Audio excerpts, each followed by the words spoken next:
Why Vedic mantras have mystical powers? The ancient cultures and traditional beliefs agree that our universe is resonant with vibrational frequencies inaudible to human ears. The fundamental cosmic sound is imbued with mystical energy, making the entire existence reverberate with energy. We all are familiar with the hypnotic charm of hymns, chants, spiritual musical compositions in Zoroastrianism, Taoism, Shintoism, and their magical power in kindling the inner awakening. Vedic mantras channelize this mystical power of cosmic sound with mathematical precision and solemnize this utterance by offering it to invoke gods and goddesses for their corresponding energy. The most basic mantra is the holy vibration identified as Om, pronounced without the help of tongue as Aum.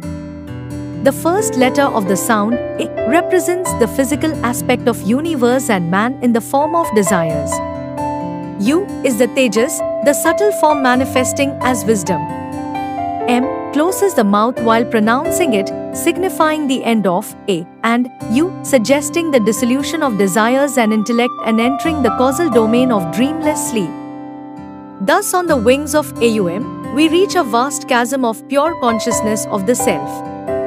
Mandukya Upanishad illustrates that whoever knows Aum as the self becomes one with the formless Brahman. Mantras are the quintessence of eternal truths. Some well-known mantras are Shanti Mantra, Gayatri Mantra, Astoma Sadgamaya. The sacred mantras are believed to be Devvani revealed to the self-realized seers only. Over time, Puranas and epics were composed and spirituality evolved from the mysterious uncertainties of life to enable experiencing of the transcendental spiritual bliss. Each Vedic mantra has 4 centers: Rishi, who composes the mantra; Devta, around whom the mantra is woven; Swar, method of utterance; and Chand, the meter of the mantra producing desired sound. Strict discipline and chaste meter in the composition of the mantra is the reason why, even after years of their origin, the mantras in Vedas, Puranas, and Smritis retain their pristine, original form. Vedas are called Shrutis.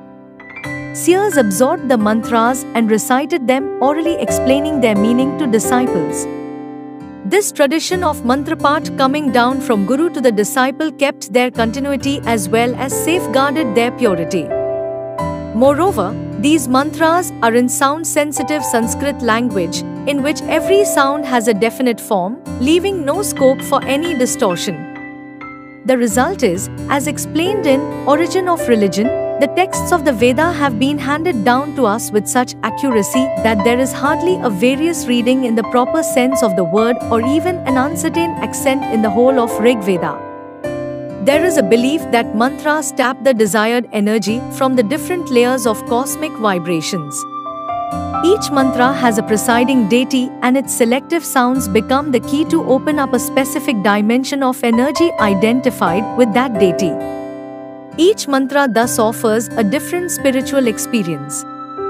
Repeating a mantra is like a gramophone needle stuck on the disc, and the sound keeps digging deeper grooves on the mental slate, transporting the consciousness to serene bliss. Thank you for listening to our article. Please share our content and subscribe for more meaningful videos.